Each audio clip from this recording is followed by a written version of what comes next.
Pemirsa, orang tua Barada Eliezer berbuka kepada Presiden Joko Widodo yang isinya memohon perlindungan hukum.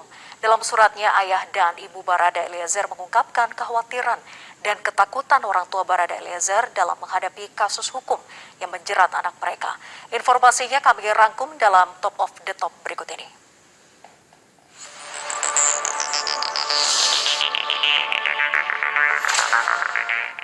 Mantan Kadif Propam Polri Irjen Pol Ferdisambo resmi ditahan di rutan Makobrimob Kelapa II Depok. Irjen Sambo ditempatkan Makobrimob usai ditetapkan sebagai tersangka kasus pembunuhan ajudan Brigadir Joshua. Sementara itu, Polri tak menutup kemungkinan memecat Irjen Sambo melalui sidang Komisi Kode Etik Polri.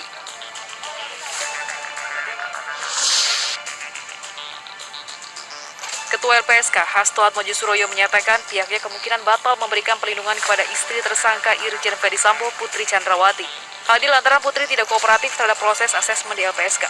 Meski begitu, Hasto mengingatkan jajarannya untuk menggelar rapat terlebih dahulu untuk memutuskan pemberian perlindungan kepada Putri. Bila batal memberi perlindungan, maka LPSK akan melampirkan rekomendasi.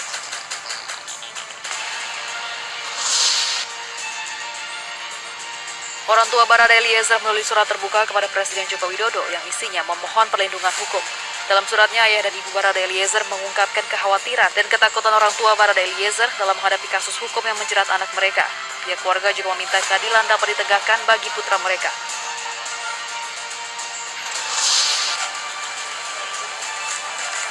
Siswa sekolah dasar di Deli Serdang, Sumatera Utara dibunuh oleh pamannya sendiri. Pelaku membunuh korban di dalam kelas saat proses belajar mengajar berlangsung.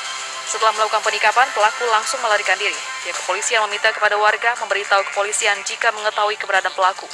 Polisi masih menyelidiki motif penikaman.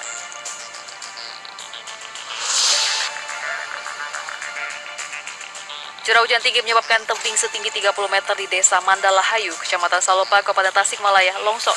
Akibatnya akses jalan terputus dan tidak bisa dilalui kendaraan.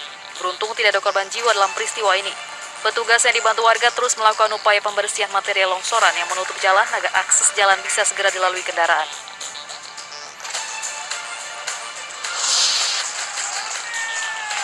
Petugas gabungan merobohkan bangunan liar yang berdiri di atas bantaran Sungai Deli di kawasan Jalan Speksi, Kelurahan Pekan Labuan, Kecamatan Medan Labuan, Sumatera Utara. Bangunan liar ini diketahui kerap dijadikan tempat praktek perjudian dan transaksi narkoba.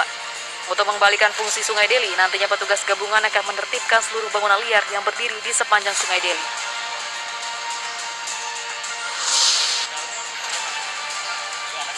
Sejumlah balita di Karangtengah, Kota Tangerang, Banten mengalami muntah dan demam tinggi setelah meminum obat kadaluarsa yang diberikan oleh Dinas Kesehatan Kota Tangerang. Tahun kadaluarsa yang tertera di obat penurun panas tersebut tertulis tahun 2020.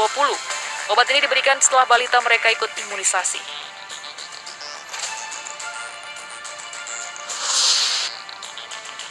Kecelakaan pesawat terjadi di Amerika Serikat. Sebuah pesawat mendarat darurat di jalan tol negara bagian California. Pilot dan penumpang diketahui berhasil menyelamatkan diri. Belum diketahui secara pasti apa penyebab kecelakaan pesawat.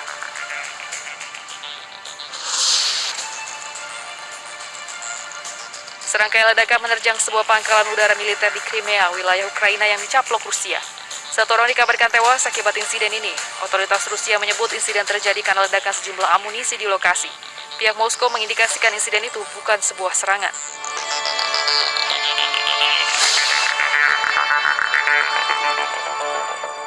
Pemirsa, tetaplah bersama kami. Usai jeda kami akan kembali di